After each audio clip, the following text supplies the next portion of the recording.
Can you remember a moment when you were afraid to say how you really felt? It's understandable. It's scary to put yourself out there. The fear of public speaking is commonly ranked as one of the top fears. Jerry Seinfeld even observed that the fear of public speaking was number 1. Number 2 was death.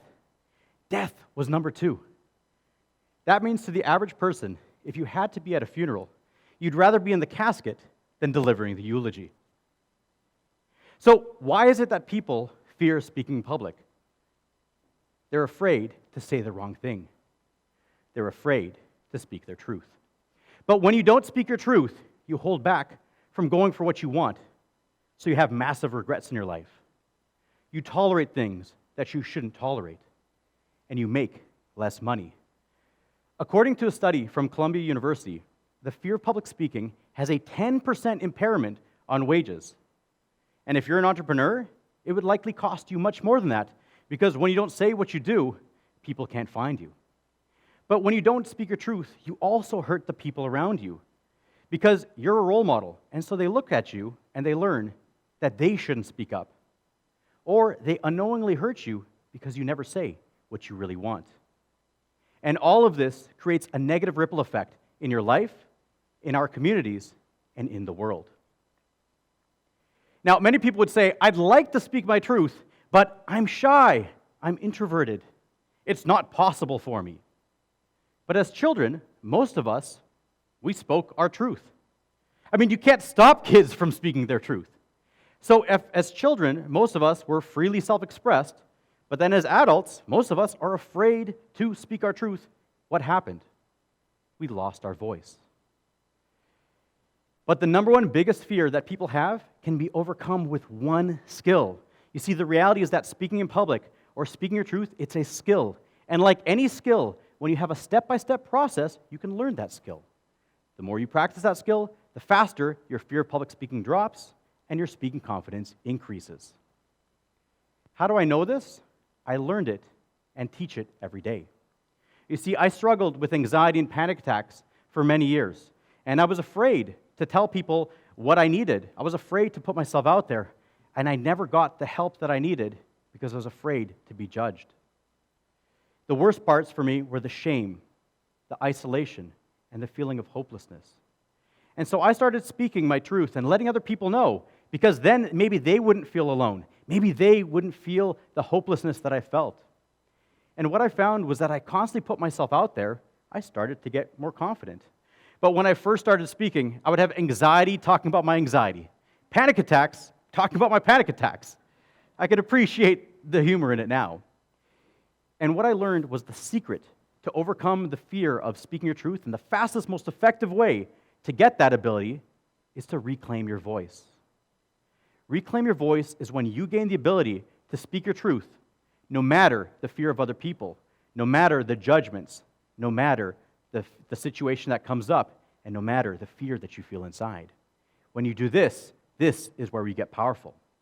Now, the key to reclaim your voice is that there's 3 steps. Step 1 is find it. Step number 2 is own it. And step number 3 is amplify it. So where is your voice? Well, it's usually hidden under the many layers of armor that we created to protect ourselves from being hurt, from feeling judged, or not feeling safe to speak. You see, to find your voice, it's not about the words that other people want to hear. It's about connecting with what you really want. And this could be how you really feel, what you believe, or what you want in your life. To find your voice, it's about you connecting with what you really want and giving yourself permission. Nobody will ever tell you that it's safe to speak. This is about you giving yourself internal permission to put yourself out there. And the more that you do that, it's so powerful because you reinforce that your words matter and that you deserve to be heard. Now, one of the biggest fears that comes up with finding your voice is, how am I going to come across? And it's vulnerable to put yourself out there because what are people going to think when they hear my truth? I remember one of the first times that I found my voice. It was in the 2nd class of a martial arts program I signed up for. All of a sudden, we're training, it's going good, and then my heart rate starts going up. My chest tightens, and it feels like the walls are closing in on me. I panic, I push my partner off, and I run to the lobby, and I collapse face first on the floor. Then I hear a voice. Lucas, what's going on? It's Danny, the head instructor. I feel a hand on the back of my shoulder. Don't tell me you're fine. You see, I would tell people that I was fine to keep them away from finding my truth. But in this moment, I realized that I couldn't run anymore, that I was exhausted. After 15 years of avoidance of sharing my truth, I was done. And so I opened up and I gave myself permission to speak my truth for the first time. Danny, sometimes I have panic attacks. My mind raced thinking, what's going to happen? Is he going to laugh at me? Is he going to judge me? Is he going to kick me out? And if he kicks me out, I better get a refund on that 1 year of training that I paid for. You see, Danny spoke his truth. Don't tell me you're fine. But he said it with compassion. And that compassion allowed me to feel safe enough to finally open up and release the burden that I'd carried for 15 years.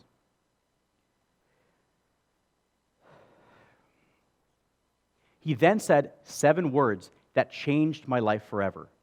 What do you need to feel safe? What do I need to feel safe? Why does this stranger care? Why does he want to help me? I sat with it and I asked that if a drill gets too intense, can I stop it? He says, yes, absolutely. Put your arm up and I'll stop it immediately. And I continued training there for the next 2 years. And that shred of control allowed me a safe environment to face my fears of panic attacks, to gain my confidence, and to regain control of my life. But more importantly, it showed me that your right words are your true words, and that there are people that care and want to help you, but they must hear you. And that when you give yourself permission to speak your truth, the right people show up. And for me, that was Danny. So what is your truth? Now that you've found your voice by connecting with what's inside and what's true to you, the next step is to own it. Now, owning your voice is about deconnecting from all the external noise, the external permission that people are seeking, and again, giving yourself permission to speak your truth. Now, what often happens is this fear of, okay, if I want to speak my truth, I must go to battle to defend it. This is not about battling it. There's one key question you have to ask, because speaking your truth gives you freedom, but there's one thing that makes it truly powerful. And that is asking yourself the question, how can I speak my truth with compassion? Because your truth can be medicine or it can be poison. You see, this isn't about speaking the truth. This is about speaking your truth. There are over 7 billion people on this planet. 7 billion upbringing, 7 billion life experiences, 7 billion truths. And all of them are right. Now, the fear that comes up from owning your voice is not feeling good enough. I'll never forget my first talk. I was so nervous. And it was to a group of nursing students. I got up there. It was a 1-hour rambling mess about my panic attack journey. And the teacher saves me by saying, it's time for Q&A. I thought, oh my gosh, yes, I did it. First talk is done. It was a success. And then I got my first question. So, Lucas, now that you're back in regular society, how do you feel? Regular society? Apparently, I looked so nervous when I was speaking that the students thought when I mentioned seeing a psychiatrist that I had been locked up in a long-term psychiatric hospital, and giving this talk was part of my reintegration back into society. Needless to say, the rest of the talk was a complete blur. I don't remember the Q&A session. But what I do remember was when I got into my car, every fear, every belief that I wasn't good enough, every critical voice, it hit me like a tidal wave. And I sat there thinking, what the hell am I doing? Who am I kidding myself to be? I can't be a speaker. People think that I've been locked up, and this is just my beginning. And I sat there bawling my eyes out, thinking what a failure that I was, and why did I even try going for it? It was at this moment I had a decision to make. Either I gave up on my dream and I just got another job, or I fully committed to my passion to help people speak their truth. What I learned in that moment was that I will always have critics. And what's most important is to tune out that external noise and go inside of what is it that I really want to do. And once you do that, the next step is to give yourself permission to put yourself out there. When you do that, that's where you really connect and you reinforce that you are good enough, that you deserve to be heard, that your voice matters. Now that you've found your voice and you're giving yourself permission to speak your truth, the next step is to amplify it. Amplifying your voice is when you give yourself permission to share it on a bigger stage. Now, for some of us, that could be sharing your truth in every conversation so that you uplift the people around you. For others who are on a mission to make a massive impact in the world, that's going to be about sharing your message on a bigger scale so that you create a ripple effect that touches the world. Now, amplifying your voice, it only happens from you making the conscious decision to be fully seen and heard. Look, being fully seen and heard will bring up fears, but these fears are your invitation into your next level of leadership. And how you overcome these fears is about connecting that you are powerful beyond measure, that your words matter, and that when you speak your truth, you impact change. Now, the one fear that stops people from amplifying their voice is the fear of looking bad. Imagine for a moment that you're in an ice cream shop and there's 30 flavors. As you're browsing all the options, excited about what you're going to pick, the first thing you'll see is that most of the flavors you barely notice. They're plain, they're boring. They just blend in. Then you're going to notice the flavors that do stand out. Both the ones that you think, yes, amazing, I love that, and others you go, oh, gross, who would get that? You see, these flavors, they're bold, they're unique, they stand out. They elicit either a hell yes or a hell no reaction, but either way, they're being true to themselves.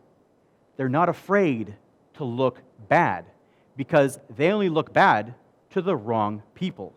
To the right people, they are the best choice. To the right people, they're happy that they had the courage to put themselves out there to be chosen.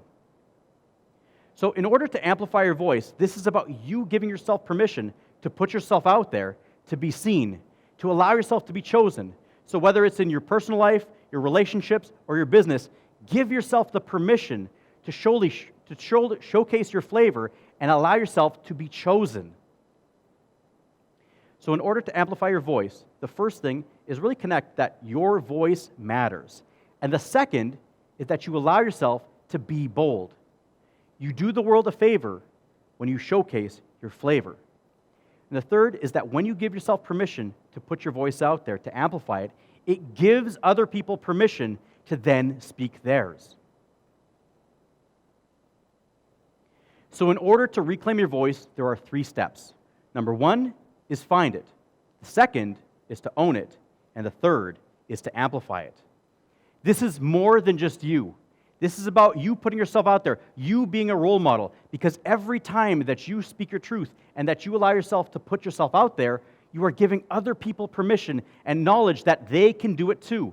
You're making them feel safe to take that life-changing leap to speak what they really feel inside. So instead of normalizing the fear of public speaking, let's create a new normal of speaking our truth. This is our natural state. This is the freedom that we deserve. This is how we uplift the world. So give yourself permission to speak your truth every single day and embrace that you are a role model and that your words matter. Because the difference between the life that you tolerate and the life that you celebrate is when you reclaim your voice. Thank you.